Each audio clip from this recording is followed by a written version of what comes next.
I don't normally make comments at this time during the meeting, but due to a situation that's presented itself, I feel compelled to do so tonight. To get right to the point, I'm using this forum to request that Councilor Schleif recuse herself from all matters relating to budget, roads, paths, and drainage. Several weeks ago, a lawsuit was filed against the City of Carmel alleging that the city has breached the annexation agreement. Please note that my comments here tonight have nothing to do with the merits of the lawsuit. My comments here tonight have everything to do with the fact that one of the parties to the lawsuit is Councilor Schleif. The lawsuit states that Councilor Schleif and two other Carmel residents have, as I quote from the lawsuit, individually and as members of NOACs, filed suit against the city for a variety of issues they claim not to have been performed by Carmel pursuant to the annexation agreement. These issues include paving streets, drainage improvements, bicycle paths, and spending capital funds in the annexation area.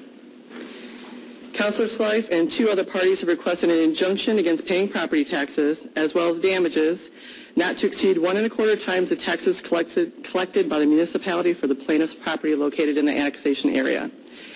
Depending as to how this might be calculated, this amount could total thousands of dollars each. In essence, Councilor Schleif has effectively sued all of the city on behalf of a small part of the city and asked for tax relief on her personal home if she wins, while she sits in a position of influence as to when and how some projects get implemented. Councilor Schleif's involvement as a city councilor on certain issues puts her in a position to make administrative and legislative decisions that could enhance her party's positions in the lawsuit. Additionally, it casts a negative light on the council and calls into question her ability to be an objective advocate for all residents in her district. Shortly after filing the lawsuit, Councilor Schleif surprisingly but rightfully recused herself from voting on a drainage issue that was before this council. I expected Councilor Schleif to recuse herself at the last council meeting when the budget item appeared on our agenda. She did not, and she has subsequently continued to engage in discussions via email pertaining to financial matters, roads, and paths in the annexation area. I want to be clear that my comments tonight should not be construed as a personal attack on Councilor Schleif. I'm only concerned with her professional behavior as a member of this body. Let me provide you with an example as to why I'm concerned. On one hand, as a member of Council's Land Use Committee, she has been advocating to change the city's comprehensive plan to prohibit certain tree-lined streets from getting multi-use paths. That is still in front of the council as a part of the C3 plan. I should say it remains in committee. Yet on the other hand, as an individual who is suing the city, in the lawsuit she claims Carmel's failed to live up to the annexation agreement by not installing bicycle paths along collector roads in southwest Carmel. As you can see, this is confusing and contradictory at best. I've talked privately with Councilor Schleif about this conflict and my concerns. Unless her position has changed since that time, she does not see as to where a conflict might exist. Therefore, tonight I'm publicly requesting and fervently hoping that Councilor Schleif recuse herself from any issues pertaining to the budget, roads, drainage, paths, and any other matters named in the lawsuit or discussed in settlement talks until the lawsuit has been disposed of in its due course. Thank you. Thank you. Additional comments? Mr. Carter. Thank you, Mr. Sharp. On one note, and then I think I might have some thoughts in regards to Mrs. Finkam's comments. Just a couple of comments to what Mrs. Finkam has just said. I guess, as I think about this, not sure that recusal is the answer in this particular situation. I have read the suit. I'm not an attorney, but my review of the suit says to me that it may not have a lot of merit. Those of us on council who have watched these things in the past know that our city attorney and his staff do not take an easy path when it comes to suits that don't have a lot of merit. They seek to protect the taxpayers of the city of Carmel as strongly and as forcefully as they can. And thus there is a good possibility that this lawsuit will be ongoing for a long time. It will be ongoing for very possibly 2 years or more. It's a situation not unlike what took place when the annexation of Southwest Clay was before us. That took a long time to get settled. It was in the courts for a long time. In fact, Mrs. Schleif was part of the group that brought that to court and prolonged it for as long as it was prolonged. And I would say to my council colleagues that recusal on the budget and recusal on a number of these other items that Mrs. Finkam has mentioned may not be appropriate from the standpoint of what we have to do as a council. It will be incumbent upon us, more than likely, to point out on many different occasions during the next 2 years, if that's how long it takes, that Mr. Schleif may not be in a position to vote on this or that matter. A number of my colleagues know that we had executive sessions to talk about strategy in regards to the annexation of Southwest Clay.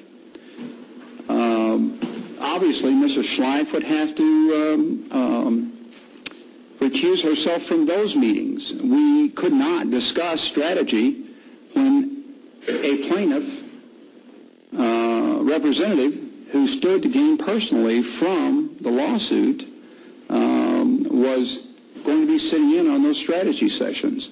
So it seems to me that this is a situation where recusal is probably not enough, that it may well be that we should encourage Mr. Schleif to actually resign her seat from the council. This is a very unusual situation. It's a situation that has never come up before, that I can tell, but it's also a very unusual situation that's never come up before, I think, in the history of the city of Carmel, where we have had a city council member sue the city personally. And so I think very possibly we need to look at this on a long-term basis, because I think that's what it's going to be. And we may well be better off from an overall representational standpoint for the people of her district, some of whom were not even part of the Southwest Clay annexation, to let the precinct committee members sit in caucus to name a new council person if Mrs. Schleif elects to do so. That may be the most helpful thing for her district and the city overall. So I would just urge the councilwoman to look at that alternative. I'd urge that if she finds other alternatives that may be appropriate, such as dropping out of the suit as a personal plaintiff in the suit, that might be appropriate, although it would still give me some concern if she was involved in the executive sessions as we get down to looking at strategy on this. But there may be other ways short of resigning from the council, but I don't think recusal on a case-by-case basis is maybe the best way for the city and its citizens concerned and everybody concerned. So I just want to make those thoughts known. Thank you. Further comments? Then I will make anything further. Councilor Schleif. Well, I'd like to respond here. I appreciate your views about a possible conflict of interest, and I have been advised that this is not a conflict of interest. If I was to want to intervene, I would be requesting an increase in the engineering budget in order to accomplish some of the promises that were made to Southwest Clay as a condition of annexation into our city. However, the council does not have power to increase any part of the general city budget since it is against state statute. If you'll remember, I voluntarily recused myself when we voted on the Bridleborn drainage project a few meetings ago. That was the right thing to do, and I did it. The other things would have mostly that I've been hearing about happened before the lawsuit was actually filed. And it was filed at the very last minute before the deadlines were up that would have, if we had waited any longer, we would have lost the benefits of having the drainage repaired in Southwest that was a condition of annexation. So we really didn't have a choice. Since the budget before us only approved general appropriations for funding the entire city, which is then implemented by the mayor. Council does not have direct supervision or responsibility for implementation of the settlement agreement. It was voted on and approved by a previous council and our current mayor. I might highlight two things here. Number one, even though I am Secretary of NOACs, I helped negotiate the Southwest Clay settlement agreement that brought Southwest into Carmel. Consequently, I have a duty to quite a number of my constituents who are covered by the settlement agreement to keep them informed on settlement agreement progress and how promises that were made to them will be delivered and done when they were promised. Number two, I have a duty to uphold fiscal and zoning laws as a member of the council, and that is what I intend to do. Thank you. Thank you.